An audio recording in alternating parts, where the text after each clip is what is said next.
जी नाज़रीन, अभी मेरे साथ मौजूद हैं सदर मिनाज इंटरनेशनल साउथ कोरिया जनाब शहजाद भट्टी साहब।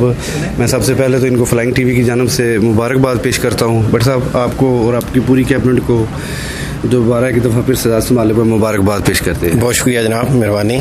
तो मिनाज कुरान के जो कारकुनान खुसूसी तौर पर जो कोरिया में हैं उनके लिए और जो आपकी नई कैबिनेट उनके लिए और कोरिया में मुकीम पाकिस्तानियों के लिए मिनाज कुरान इंटरनेशनल के फ़ोरम से आप अपना ईद का खुसूसी क्या पैगाम देना चाहेंगे? बिस्मिल्लाहिर्रहमानिर्रहीम। सबसे पहले तो मैं शौकत साहब आपको खराज तहसीन पेश करता हूँ कि आपने हर मौके पे कम्युनिटी के लिए जो काम किया और कर रहे हैं, अल्लाह ताला आपको इस पे इस्तिकामत दे और अल्लाह ताला ज़ात आपको इसका अजर अज़ीम दे। तो जो बेसिक आपने सवाल किया है ईद के हवाले से, तो यूजुअली लगातार कई दहाइयों से जब से ये इस्लाम कायम हुआ उसी वक्त से ये सिलसिला चल रहा है। तो मेरा भी वही पैगाम है कि रमज़ान मुबारक की ये आखिरी साइतें हैं। आज इसकी अनाउंसमेंट हो जाए, सुबह की ईद हो जाए या परसों की हो जाए। आज 29वां रोज़ा है कोरिया में। अगर 30 हो तो इंशाल्लाह परसों ईद होगी संडे को, और 29 रोज़े हुए तो इंशाल्लाह ताला सुबह ईद हो जाएगी। तो इसी वाले से मैं एक छोटा सा पैगाम भी देता हूँ अपनी जो मस्जिद अल हरमैन की तरफ से, जो हमने डिसाइड किया है कि 9:30 बजे का टाइम होगा। सैटरडे की ईद हो या संडे की ईद हो, तो इंशाल्लाह हम 9:30 बजे पढ़ेंगे। तो मैं इस मैसेज के साथ साथ एक तो ईद का इस पुरमसरत मौके के ऊपर पूरी उम्मत मुसलमा को, स्पेशली जो कोरिया में मुसलमान बस रहे हैं इनको भी, और पाकिस्तान को और पूरी दुनिया की उम्मत मुसलमा को मैं दिल की था गहराइयों से सबको ईद मुबारक एडवांस देता हूँ।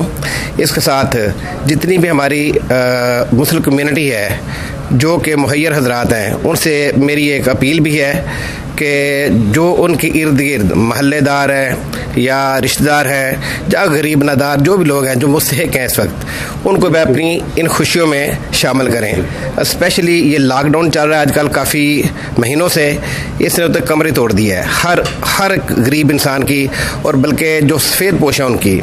तो भट्टी साहब, ये आप मिनाज कुरान की जो आपकी मुंतखब नई कैबिनेट है, मिनाज कुरान का अगला लाए अमल दूसरे शहरों में कब तक जो है वो तंजीम साजी जो है वो शुरू की जाएगी? जी, वो पहला थोड़ा सा मैसेज भी बाकी रह गया था।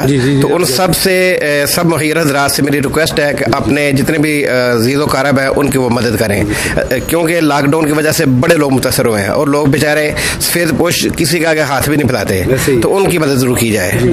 तो जो अगली आपने बात की है मतलब कोरिया में मुख्तलिफ शहरों के हवाले से, तो रिसेंटली आपको चूँकि इल्म ही है कि हमारी जो मरकज़ी तंजीम है वो कोरिया की अनाउंस हो गई है। तो मैं इसके साथ ही जो हमारी DFA है, यानी कि मरकज़ है पाकिस्तान में, डॉक्टर ताहिरुल काज़ी साहब और उनकी क़यादत नीचे और बेटे उनके, और जितनी भी एशियन काउंसिल है हमारी जो है उनका मैं सबसे बहुत ज़्यादा मशकूर हूँ, और उनका सबसे ज़्यादा मैं क्या कहते मशकूर भी हूँ, और उनको मैं खराज तहसीन पेश करता हूँ। और उनका इसलिए भी मशकूर हूँ कि उन्होंने मुझे दोबारा ये मौका दिया कि 2 साल के लिए मज़ीद मैं कोरिया में जो मेरे से हो सका इंशाअल्लाह ताला वो मैं बेहतर से बेहतर करने की कोशिश करूँगा।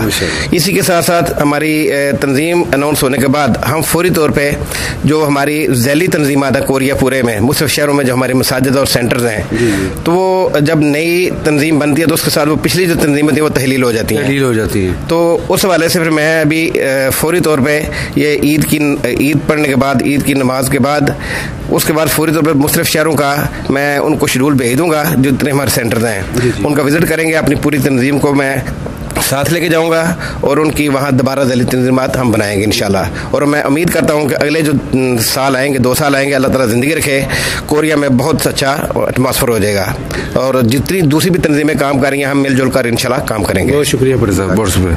नाज़रीन, ये शहजाद भट्टी साहब जो मुंतखब सदर हैं साउथ कोरिया से, आपने इनकी गुफ्तगू सुनी और इनका जो खसूसी मैसेज था कि अपने इर्द गिर्द सफ़ेद पोश तबका और गरीब नादार लोगों की जो है वो मदद ज़रूर कीजिए ताकि वो भी हमारे साथ मिल के ईद की खुशियों में शामिल हो सके।